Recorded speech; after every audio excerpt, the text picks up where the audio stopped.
নমস্কাৰ, এই মুহূৰ্তত আহি পৰিছে ৰাতিপুৱাৰ কেইবাটাও গুৰুত্বপূৰ্ণ খবৰ। আজি হৈছে 23 মাৰ্চ দিন সোমবাৰ আৰু এনেবোৰ গুৰুত্বপূৰ্ণ খবৰসমূহ নিতৌ চাবলৈ চেনেলটো ছাবস্ক্ৰাইব কৰি ভিডিঅ'টোত এটা লাইক কৰি দিব। দিবলৈছো আজিৰ ৰাতিপুৱাৰ প্ৰথমটো এটা ডাঙৰ খবৰ। বৰাকত মিয়া নাই, বৰাকত মুছলমানহে আছে, আমাক সকলোৰে ভোট দিব। মুখ্যমন্ত্ৰী হিমন্ত বিশ্ব শৰ্মাই ক'লে মুছলিমৰ দুটা প্ৰকাৰ আছে, এটা হ'ল কট্টৰ আৰু এটা হ'ল ধৰ্ম নিৰপেক্ষ। বৰাকত আমি বহু মুছলমানৰ ভোট পাওঁ। বৰাকত ৰাষ্ট্ৰবাদী মুছলমানে বিজেপিক ভোট দিয়ে। মুখ্যমন্ত্ৰীয়ে ক'লে ভাৰতৰ গণতন্ত্ৰ বিশ্বাস কৰা মুছলমান লোকসকলে বিজেপিক ভোট দিব। কেইবাটাও মন্তব্য কৰিছে হিমন্ত বিশ্ব শৰ্মাই।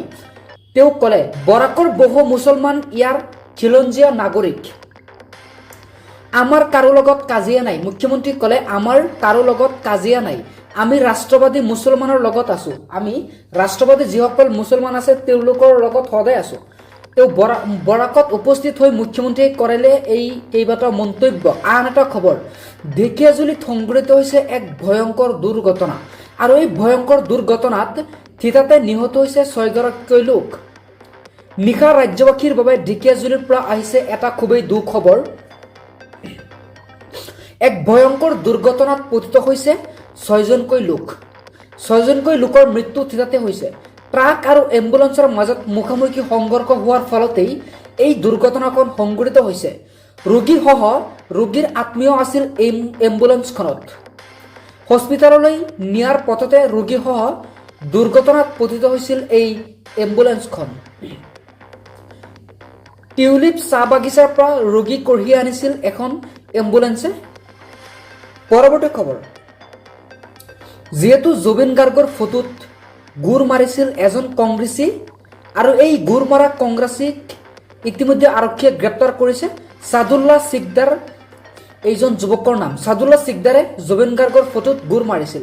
তাৰ ফলতে এই ভিডিঅ'টো সৰ্বত্ৰ ভাইৰেল হৈ পৰিছে, ছ'চিয়েল মিডিয়াত ভাইৰেল হৈ পৰিছে। অসমত তোলপাৰৰ সৃষ্টি হৈছে। তাৰ পিছতেই এই যুৱকজনক আৰক্ষীয়ে ইতিমধ্যে আটক কৰিছে বুলি জানিব পৰা গৈছে। চিৰাং জিলা কংগ্ৰেছ কমিটিৰ সাংগঠনিক সাধাৰণ সম্পাদকৰ ভাতৃ আছিল এইজন যুৱক। প্ৰতিবাদৰ নামত ক্ষোভ উজাৰিছিল জুবিনৰ প্ৰতিচ্ছবিত। আন এটা খবৰ, চেয়াৰমেন আলী ৰমেন বৰঠাকুৰক এইবাৰ ক্ষমা খুজিছে শিৱসাগৰৰ বিধায়ক অখিল গগৈ। যিহেতু চেয়াৰমেন আলীক টিকট দিয়া নাছিলে, 64টি সমষ্টিত নিৰ্বাচন খেলিবলৈ সাজু হৈছিল আৰু এই 64খন নিৰ্বাচনত যিটো আসন, এই আসনৰ পৰা এটা আসনো দিয়া নাই, চিট দিয়া নাই, টিকট দিয়া নাই চেয়াৰমেন আলী বৰঠাকুৰক। গতিকে উপায় নাপাই চেয়াৰমেন আলীক এৰিব লগা হৈছে।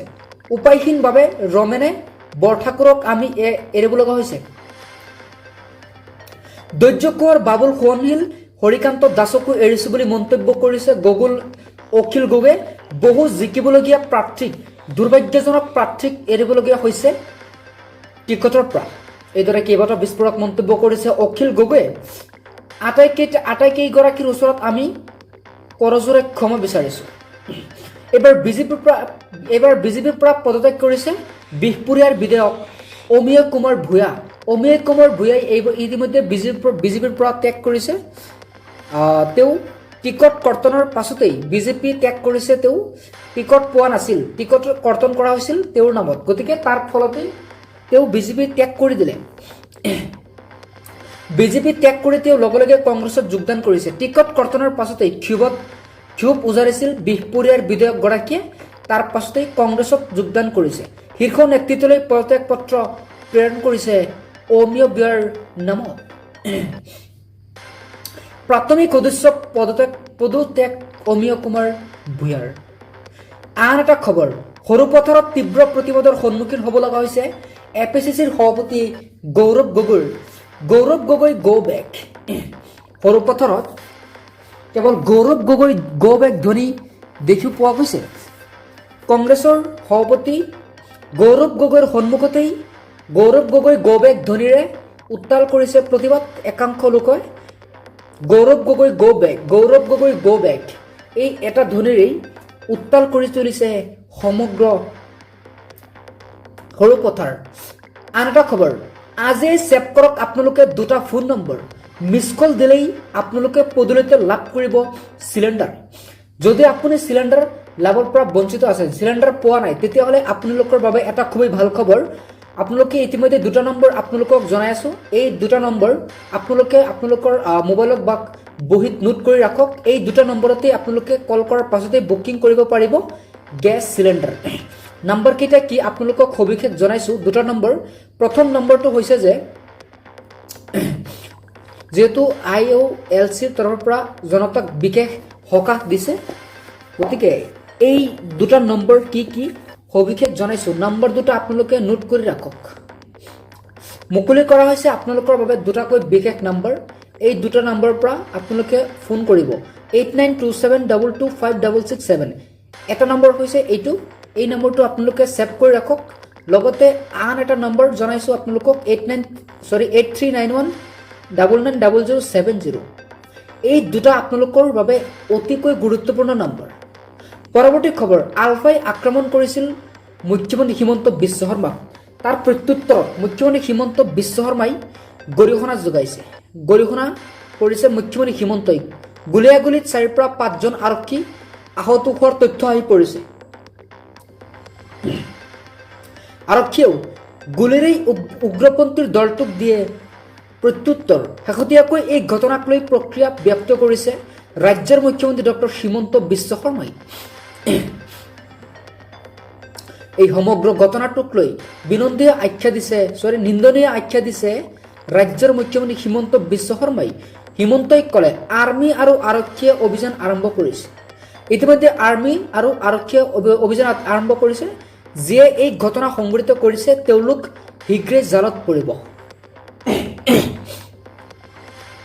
আলফাই কি কৈছে কি কোৱা নাই তাৰ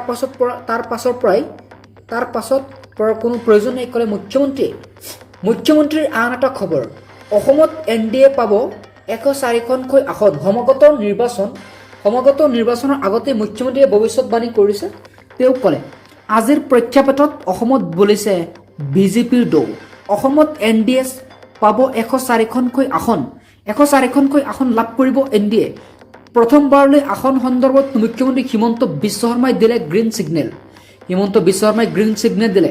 পৰৱৰ্তী খবৰ, মুখ্যমন্ত্ৰীক চেৰ পেলাইছে এইবাৰ মন্ত্ৰী পীযুষ হাজৰিকা।